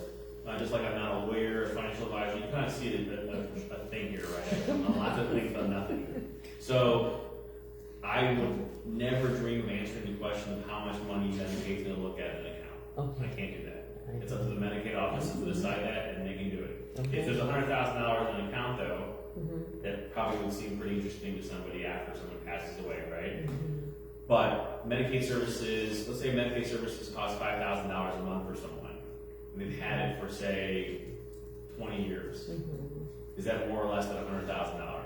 And generally speaking, it probably more than $100,000, right? So, and again, I'm not a Medicaid person now, but Medicaid services and the clawback is meant to recoup some costs for the next person that needs Medicaid, right? And that's what it is. So I can't tell you what amount is that amount, but if you have an amount in the April account, no matter what it is, Medicaid can ask to look at it and see what's inside. Okay. That's the able answer I can give you. Okay. Yeah. Nice. Now, and I'm sure we can talk about this next, but there's other things you can look at doing, right? So, for example, if you have a certain kind of trust, certain kind of trust would not be under the scope of Medicaid state recovery.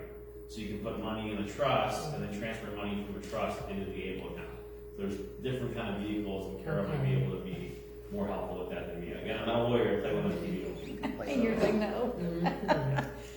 She's giving you a dirt I'm look. not gonna play We along. can talk about that later. Can I ask you a question? Yeah. Wait, if you have a special needs trust, do you have to report that every 2 years? What's in, if there's a special need trust? Report it to who? You know what I mean? Like every 2 Are you a years. fiduciary? Yes. Or are you a guardian of the Not estate? the guardian. Guardian of the estate or Of the guardian person. of the person? Just of the person. Okay, normally you do that. If you're the guardian of the estate, you normally have to file a report every year with the courts. Uh-huh. But if you're just the guardian of the person, normally not. No. But my daughter received a van through the accident, and that van was put into a special needs trust. And so every 2 years they send me a document, a form. I just have to sign off on it, and I just use it right back. I have no idea. the van And you was can for say, me. And I pay a $30 fee. Paper. interesting. I have never heard of that, Never? so, no. Okay. I'm a special needs trust Yeah. processor on TBE. But Oh, I- yeah. but I- I hear you. Oh my goodness. Hi, Justin. Okay. So Trey, we talk about that because the next slide talks Okay. about special needs trusts. And I can Mhm. give you able answers on that. Okay. So, there was a question earlier, who asked the question earlier about the trust? So, okay, so number 100% money can come from a special needs trust in an able account. People do it all over the place, happens all the time. So if I was in a car accident and I got a settlement, Mhm. I could transfer that settlement over to that even though it's more than $17,000. So I play a structured settlement person on TV. I'm not a structured settlement person. So number one, yes, a structured settlement or a settlement can go into a special needs trust. Keeping in mind that money can also go into an able account. But how much money can we put into an able account at any one time? 17,000. 17,000, right? So if your structured settlement is $100,000, you can't put $100,000 into an able account. So every year, if you want to drain it and move it over, you'd have to do that $17,000 every year until it's, Wow. that one's You gone, gotta know a lawyer, basically. just play one on I TV, do. but that's one way of doing it, yes. Having a special Would that needs been trust. Casey? Uh-huh. Having a special Would needs that be trust is a Casey? great way to put extra money in places you can't put an able account. No, Ben Casey was a doctor. So, like for example, get a life insurance policy. Yes. $100,000 life insurance policy. Uh-huh. Okay, And my, if you pass away, you can't put $100,000 in an able account, but you can put money into a special needs trust that has no balance limit, has no contribution limit, and then on a regular basis, you can take money, Feed it. put it from a special needs trust into the able account. okay, question online. My son already has a Medicaid and SSI. When I get him an able account, I would just notify both of them that I opened it for him, correct? Yep, Okay. that was easy. I like easy questions. That person can ask all the questions they want. Okay, Abby, he says ask all you want. She's a Cincinnati, by the way, so. So a couple things on the special needs trust that I think are very, very important. Able accounts actually help make trust better. And trust make able accounts better. They're not competitive tools, they actually help each other out. A perfect example is this. Able accounts have a $17,000 limit, trusts have none. You can't put inanimate things in an able account. And just using that word very broadly here. You can put though a car, a vehicle, and other things in trust, right? Able accounts are just money. On the other side of it is, trust can't be used for food and shelter without penalties. Able accounts, which I mentioned earlier, you can use it for slices of pizza and putting down payments on homes. So you can expand the power of a special needs trust by putting money in a special needs trust and then using your able account to spend the actual money. Think about like able accounts being able to kind of be the extra layer of where to do it. So a perfect example, you can't go and ask special needs trust for $100 to go buy a bunch of pizza. It's not what trusts are usually for, but you can use an able account for the same thing. Does that make sense, Jane? Other than that, there's no taxes, right? There's no, I'm just trying to think about it. Able accounts, I think, and this is why my association is so great, we think that able accounts and special needs trust should work more closely together. We've actually been spending this year building the first ever national able CLE, and we're launching it hopefully at the end of the year to try to let lawyers know more about able accounts. And we're actually having the Bar Association host it for us, and lawyers around the country and courts can actually take a CLE and able accounts hopefully in the beginning of next year. What's CLA? A continuing legal education, so if you're a lawyer, you have to have CLE credits. And so CLE, I apologize for the acronym, that's my fault. I'm better than that. Another one furthest. I play acronym police on TV. You think I know that. I gotta remember that line. Okay, on the next slide, these are things I think are helpful. It's our website. Carol knows this. We love doing presentations. Nowadays, especially with online virtual things, please reach out to us if you're in Ohio or if you're in another state. Not only can we help you, but we'll connect you with the ABLE program in your state. So for example, if you're in Indiana, the director there is Amy. She's wonderful. She's a great public speaker. I'm sure she would love to hop on and help out. Scott is in Michigan, and John and his team in Pennsylvania. There's great people out there who can help you connect with your ABLE program as best possible. So a really good email address is generally for us is info@abletoday.org, or my email address is Eric, E-R-I-C, just like Eric B, E-R-I-C, @abletoday.org. And just email us and we'll be able to help you out. Do you have a business card that I can like put in front of the? Yep. That's my business card. Alright, you know what, I'm gonna steal hers for a minute. The email address is on the slide 22 as well. Oh, okay. Yep. Which I emailed to everybody, so, and if you need me to do that again, just message me your addresses. Yep. Okay. And slide 23 is a very important slide again to help with light reading in the evenings. Number one, we built the first ASL webinar for ABLE accounts. It is for the deaf and hard of hearing community. It is the very first webinar that's in first language ASL. It is with people who are deaf or hard of hearing.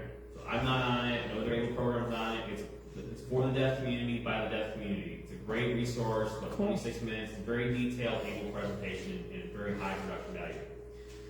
We did earlier this year a webinar with Social Security Administration.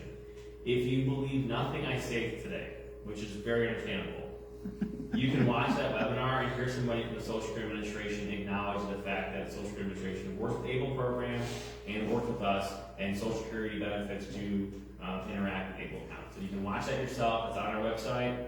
You don't take my word for it. Listen to the Social Security person yourself. Betsy, she did a great job. You're talking about, Yep. Yep. And then the third one is very, very important. Again, if you don't believe me, I'm okay. Won't hurt my feelings. Dusty believes me. I know that. All of the regulations on the federal side, including the ABLE Act itself, is on our website. And it's not my own links or my own things, it's the federal government, federal agency links yourself. They'll take you to the Housing and Urban Development website, or the Center for Medicaid and Medicare Services website, or the Social Security Administration website. And on those websites are their own policies for the benefits. Please feel free to look and read yourself. I emailed that out And today. the last slide just says I thank you. emailed this whole thing. And thanks, Carol. I emailed Thanks, this whole Justin. thing to you today. I am so glad you came. Thank you very Any much. more questions? I do, let me try to go to the actual screen. And if there's more questions that anybody has out there, if you want to email whoever, put them all and send them to me, I'll be happy to answer some more questions. Again, Okay, I'm just gonna While read. she's looking, can I ask you this? When should you open up an ABLE account? Just saying, any given time? you're too late already. Anytime? Anytime. Yeah, I mean. Before you get up? As soon as No, I mean, so for example, if you have no money, it's a good chance to plan for the future to be able to put some more in. If you're getting a settlement, right, it's a good place. I mean, there's no, when's a good time to set aside money for retirement? Okay. Any day. Anytime. Right, and that's the best part is, and if you don't get to it till next year, But the- fantastic. But the child needs to be already declared disabled though. You have to It's wait not till. even a child. I don't. Well, yeah, but Person, I'm just saying, if somebody's born disabled, autism, example, they're normally not diagnosed till the age of 2 or older, okay? So you need to wait till you have that diagnosis of Have to a, have a diagnosis. of a diagnosis. that's what I was getting at. So you can't open one for a child born in the thoughts that it's hereditary, she's probably gonna have a Correct. disability. You have to have a medical diagnosis. I know my child is disabled, she's not acting right, but they haven't diagnosed her yet. But you have to wait till you have that actual diagnosis in hand. Yeah, correct. Okay. Yep. And you talked about the recouping. Is there any way to avoid the recouping from Medicaid? Yes. I've understood that some states are doing away with it. Yeah, so 13 states allow for the residents in their states that have an ABLE account and are on that state's Medicaid benefit to not have Medicaid look at the money in the ABLE account and recoup the funds. Ohio is not one of those states. Do you foresee Ohio getting involved in that, someday going to that? while I am a former state treasurer officer. I thought you were a former fortune I teller. don't know what their plan is. I didn't know whether you had heard rumors or, I don't know. no. Okay, and even though I put my money in that state that has no recouping rule, Right, it is Ohio money, right. so it will still be recoupable. That's a great question. So the question again is, if I live in Ohio, and I'll give you an example. So the closest one Kentucky. would be, no, Kentucky doesn't have it. Oh, I thought it I was. think Nebraska, or West Virginia, that's right. So let's say West Virginia has a no Medicaid recovery recoup clause, Okay. which live here in Ohio. You're a resident of Ohio, tax filer in Ohio, and the person's on the Medicaid services for Ohio, but you have the West Virginia ABLE program. It doesn't matter, because you're getting Medicaid services in this state. So it's not about where you have your ABLE program, it's about where you're getting your money Medicaid comes. services. That's what matters most. Okay. You disappeared from my camera. There you are again. Hi. Okay, I'm going to go down here. Some of these you've already answered, but let's just, so I don't miss anybody. Why don't you ask anybody here and they can answer them to see if they're paying attention? Is this a quiz, a test? I'm a teacher, yeah. Yeah, read Tammy's. I got an SSI overpayment for my disabled minor. I want to put it in a stable account. What steps do I need to take to start one? Do all banks offer them? Now, Yeah. no banks don't offer them, right? You said yes? Are you asking, can you put an overpayment from SSI in an ABLE account? The answer is yes. Okay. The first step would be, again, Up to 17,000. there you go. Up to $17,000 can go at any one time. I'm not a lawyer, but maybe a trust or another vehicle would be a good place to park the rest of the money. Until you're Right. able to So keep you can put moving it. over, right? Okay. And then, the ABLE account is really picking and choosing and reviewing which one you want and setting it up. And that's whenever the. But the only way you can do it is online. Online. The only state that you can do it in person is Maine, and that's only if you're a Maine resident. So if anybody wants to move to Maine, that's not already in Maine, you can move to Maine and then you can open up a Maine. We're gonna be there too ABLE next account. week. I can imagine. Okay, let's see. Is state run, so they're all state run, or are they? Yeah, I should have mentioned that, and that this is me after a 2-hour car ride. I apologize. So every single ABLE program in the country, no matter what state it's in, is all run by a state agency. Every single one of them. So in Michigan, they're run by the state treasurer's office. Let's see a pattern here. Illinois is run by state treasurer's office. Indiana is run by the state treasurer's office. Kentucky is run by the state treasurer's office. Ohio is run by the, so it's a state entity, state-run program, and that's what it is. It just happens that it's a financial tool, but it's all run by the states. Yeah. Okay, so one of the questions I was, and it's not here, I must have disappeared. Let's see if it's over here. Okay, so one of the problems, one of my friends called me and said, this is the problem I'm having. She wants to open her child's account, but they're asking for the birth certificate, and she's feeling that's a little bit invasive because she doesn't want to give that information out and some of that information. Is there anything she could do and not have to give out her birth certificate? We as providers have an issue with our information being out there Yeah. publicly, So some and we don't want our states kids will- out there either. Some states will require different paperwork, and let me give you an example of it. If, for example, Dusty, right? Dusty may not have a cable bill in his name, right? Dusty may not have any other paperwork that says that he lives at an address other than maybe some benefit paperwork, right? And so if you're trying to identify someone opening up an account that could be maybe a fraudulent account, it's very hard or difficult to maybe open up the account if there's no way to do any kind of online back checking of if someone actually lives at the residence, if they're a real person. And so asking for things like that is going to help enable the fact that they are a real person and that you're helping set up. If they will email me, I will try to see which program they're trying to open it up, and they can say, hey, I'm trying to open this account. I'll Okay. try to go and ask questions and try to help a little bit. I obviously don't work for them, but I can just ask questions. Okay. I've worked with most of the providers and data programs, but if they're asking for it, generally speaking, it's to help just ensure that they're not fraudulent. Not saying the person's not a fraudster, Right. but again, it's hard to identify someone living on a residence that has no, maybe it's not a driver's license, right? Or maybe they don't have a cable bill. But there would be a state ID. My son has a state ID, he can't drive. Maybe so- that's But not the everybody solution, does. maybe, Yeah, we don't, That's- my son does not have a state ID. Oh, really? Nope, he has a passport, but he does not have a state ID. Oh. And maybe there's a way that we can ask some questions and see if we can help. But that I will tell you, operationally, that is one of the reasons why the. Well, I was talking to her today, I said, well, I know, today I went to get my new debit card, and the way they identified me was they needed the last 4 of my social, and that's what I had to give them. And so this person is just having issues with giving too much information about her child. Okay, I'll have them email it. Get in line. Huh? So I'll look for her email with Yeah. the program that they want to help, and let me see if I can help. Okay. Okay. Let's see. Yeah, I think that's all the questions I had. And I had 31 people online, by the way, watching you. We have between 2 and 2,000 here in person, so it's pretty good. Full room, yeah, standing remotely. So, any more questions online? Let's see. Oh, 3 new comments. Hold on. Wait a second. Somebody in Florida's watching you. Hey, Cammie. Let's see. Cindy says thank you. And yeah.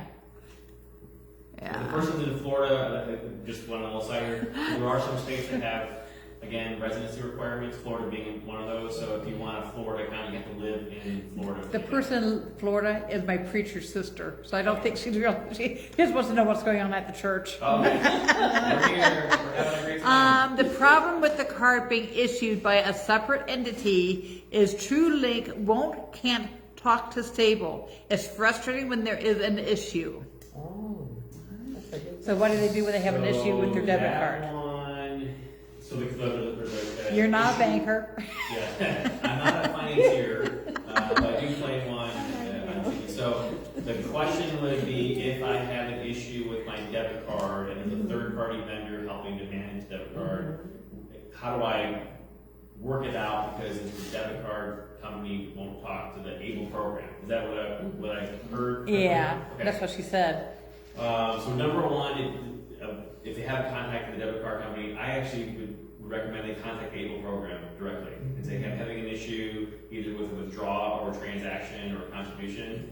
Tell them what the problem is and ask the ABLE program directly. And then the ABLE program then can go and talk to the debit card and help out. That's what I would recommend. Okay, so you have a very trusting disabled person that hands his card over to somebody and they use it.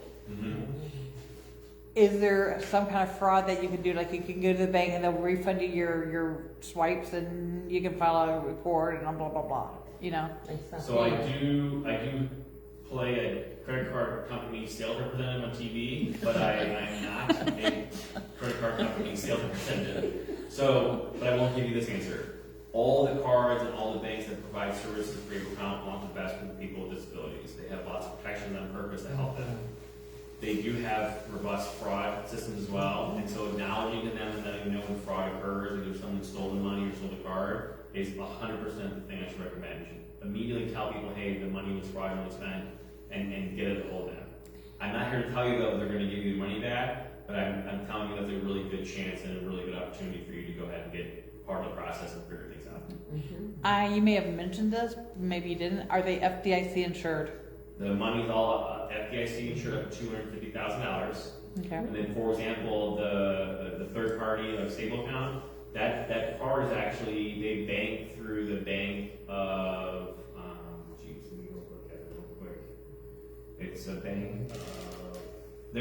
Long story short, the Ohio debit card, in fact, on its own, even though it's a card, is FDIC insured as well because they are through a bank.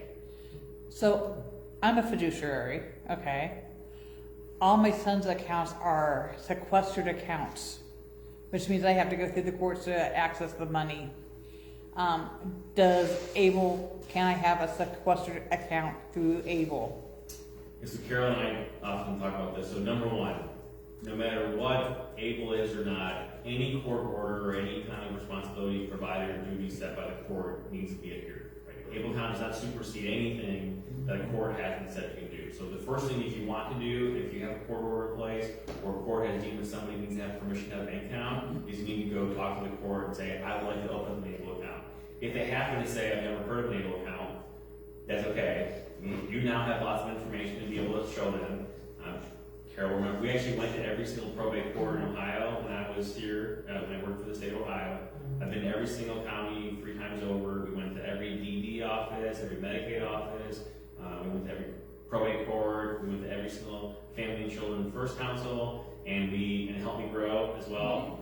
And the probate courts they're wonderful places. And if somebody happens to be in an organization that hasn't heard of it, give them the information. Let the state and local people know about it. But you can't supersede any court order by simply saying I want to open a payable account. It's no different than any other bank account. Okay, so here's how I have to do things, okay?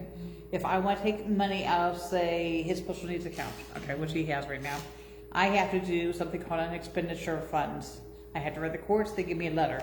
It's stamped by the probate court. I take that letter to the bank. I said, okay, give me this money. I need to do this money. Is that kind of how who would I give that letter to? How would I handle that? Yep, so it doesn't work that way with an able account. Basically, if you have, and Carol might be able to jump into, the court has basically said, yes, you can have an able account. You then become the person who administrates the able account, and the freedom and flexibility you have in the able account comes into play. Okay. It doesn't operate. That's kind of like he also has a budget, and I can just go to the courts and get money for the specific amount for the budget. Yep. I don't have to do it. Huh? In Richland County, when I said I wanted to open an able account, they said, oh, you have to have a court order. I'm like, oh, I didn't know that. So the court the judge gave me a motion that says I have the ability and the order to open an account, but I have 90 days to do it in. Okay. And so, but it was actually already open. You met his rule. Yeah. Yes, I did. So essentially, the short answer is any court standing or anything the court tells you to do, able accounts fall right in line. Talk to the court about it. So basically, you don't even know I have it. That's a court order. I just have to have it in my file. So if the court ever comes back and says, ask me about it, I said, well, you guys gave me permission, so I opened it. And so a good example of that is some states don't require you to produce the documentation, but they require that you have the documentation. Gotcha. So for example, Ohio won't ask you for your medical diagnosis, but you have to have it, and you have to attest that you have it in case someone were to ask you in an authority, for example, the IRS or something like that. But some states won't even ask you for it. You just need to make sure you have it. Gotcha. Okay. What's the difference in fiduciary versus a guardianship? Guardian. Fiduciary is over the money. It's the guardian of the estate. That makes you a fiduciary. So you handle all the money. Guardian and the person do the same thing. But usually a fiduciary is somebody that's been assigned because there's been a lawsuit or a big trust, big amount of money involved. I personally have to be bonded every year. Yeah. Okay. So. I opened up a stable account for my son just about a week or 2 ago, and but I didn't have to go through the court system. Yeah, different people See, have what is that? So he's his own guardian, right? You're not his guardian. No, I'm the mom. Right, so you're not his guardian. He can just open it himself. Yeah. Yeah, like so. Yeah, and that's what I would do. I wouldn't even wait for the courts. I just have him open it himself. Different people will have different circumstances. So some Yeah. have different law. Yeah. So I didn't do anything wrong, did I? No. Now, is your son able to direct his own care if he goes to the doctors? If they say, hey, you need surgery, is he able to talk like that and handle No, that? I really need to. You have to Okay. have a voice Yeah. for it. After the age of 18, Uh-huh. the hospitals have the right to say, sorry, no, your son says no, he doesn't want this operation. We're not going to do it because he said no. Whereas me now, the guardian, I can say, I don't care what my son says, I'm his guardian. He's got to have that surgery. Well, So you override. but with the stable account, all you have to do is check that you're the parent. Yeah. Yep. Perfect. And Yeah. so that's why I opened it. Yeah. So yeah, you're fine because you're not his. Yeah, you're fine. I'm gonna say really you're fine Uh-huh. from me sitting here answering an able question. Right. That's what I'm gonna ask. Yeah. Now, maybe you should consider talking to them about being guardian of the estate and making that you have the responsibility. You don't want to be a guardian of the estate. I don't think. No, never become the guardian of the estate. Why do you say that? See? I keep hearing It's it. not. I mean, Because I just heard. I was thinking of Britney Spears. oh yeah, so guardian of the person is fine and dandy. But you do Guardian of the estate, Yeah. because the supreme guardian is the court system. It is. So when you go to guardian of the estate, the courts have control of all that money, the SSI, the SSDI. You have to start asking them permission to spend it on why and how to spend it. That's when they're the guardian of the estate. And that's where the SSDI. So, yeah, so say, hey, there's a beautiful coat on sale. I'd love to buy that for Eric. Yeah. Not in his budget, I have to ask permission to buy it. 3 months later, I get permission, the sale's off. Is there anything down the road? The other option down the road would be if your son appointed you as power of attorney to manage the able account. Okay. He could actually appoint you as power of attorney as well. That's another option. I'll read new But you comments. check the parent. Okay, yeah, he's checked that, and, Okay. And he knew, because, I explained things to him, and, so he knows he has an able account. I mean, I just wasn't aware that, maybe the courts have to be involved. Sounds like have the probate come to have a presentation on what you can and can't do. It sounds like a great next meeting. What if I could get a picture of the county? I doubt probate will come. Here's a question. Okay, I think we kind of sort of answered it. You do not have to be the guardian of the estate to open an account. You do not have to. You can be guardian of the person. They can be their own guardian. Oh, I They may see. not have a guardian at all. Yeah, so if someone, so for And they can example, open it someone themselves. could appoint their own power of attorney Okay. and be able to do it. But if you are the guardian of the person, you don't have the fiduciary responsibility to be able to do it. You have, in Ohio, you have to be guardian of the estate, To open it, but unless they're their own guardian. right? If they're their own guardian, then no. Okay, so if you're the guardian of the person, you still have to have the court's permission to open it? To open the sale. To open a sale account? Because I was under the impression, no, you don't. No. I was under the impression, and I'm not an impressionist, Was it still on TV? Is that what I'm hearing? I've auditioned. But I was under, because as the I think person, Let me think. I want to email you back that one. yeah, email me back, I Yeah, I would will, like to because know. I had somebody called me the other day and said they caught their county courthouse and they were told, yes, they did. I'm thinking, hey, Abby, was that you? No, they could be a. I think that was Abby. Do but you not have the to, same. yeah, it was Abby. Do you have to be the guardian of the person's estate to be able to manage an able account? I don't think you have to be the person's guardian of the estate, because you don't want that responsibility of asking the courts to spend all the money. Yeah. If their only income is SSI. One second. You're taking one answer and using it for something else. But- An able account, the answer would be guardian of the estate. Now, for everything else, though, it might not be a great fit. But for here in Ohio, I mean, guardian of the estate is the fiduciary responsibility of financial accounts. So do you have to be So- guardian of the estate? But if you're the That's why I guardian of the think it'd be- person, yes. But if you're a guardian of the person and they have a banking account, you still. you know, But you don't have the ability or financial. You don't have the legal capacity. As a but guardian of the person to manage you're the it. payee. Yeah, as a payee. You're the they payee. do. You're the representative payee. Yeah. Oh, there's Yeah. The another box. guardian and the representative. Yeah. payee. See, no, Okay, so yeah. you can open up a. Okay, Okay. most people that are Yeah.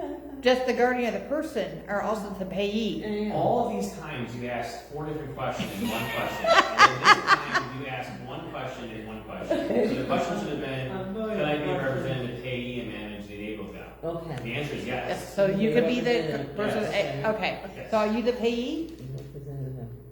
That's box number 8. 800. Social Security, are you responsible for him getting his social security check? You get a payee report at the end of the We're year. working on a new No. presentation to Yeah, represent and he's his own payees, guardian, not he's able account. his own Oh, payee. Yes, I guess. Okay. You can get that, yeah. Cool. But, I mean, do I have to do something? So, No, I think he could do it himself because he's his own guardian. Well, There's well, always, A person that's their own guardian can do anything they want to. right, but the thing is, he is able to handle. Girl. But you don't have any documentation saying that. He's not under any court's order saying he can't do things. No. You just as a mom, no, he's not capable. Yeah. Unless he has that document from the courts, right. So he is his own Yeah. guardian. Okay. So he can do whatever he wants to, so just have him sign the able account papers. Yeah, some states only have guardian. They don't Oh, have- so they don't whenever. have- Ohio's different. We have payees. Yeah. I'm So, both. I mean, Ohio, you have basically person that's- and family estate. Yeah, we have person and the So state. some Oh, you states can just do have both. guardian. They don't have the difference too. Oh, wow. Why does No, this, on the paperwork, it said you Okay. would be the guardian of. I am going to sign off on the Facebook Live, everybody. Donna says hi. Hi Donna. Abby, hi Abby. Hey Karen. Everybody says thank you. Let's see. Thank you. Thank you so much. It was all Hey, wrong. okay, the application doesn't ask for anything other than you're the payee or the guardian. So if you're the payee, there should be no problem. Oh, That's what okay. she's saying. Okay. Okay?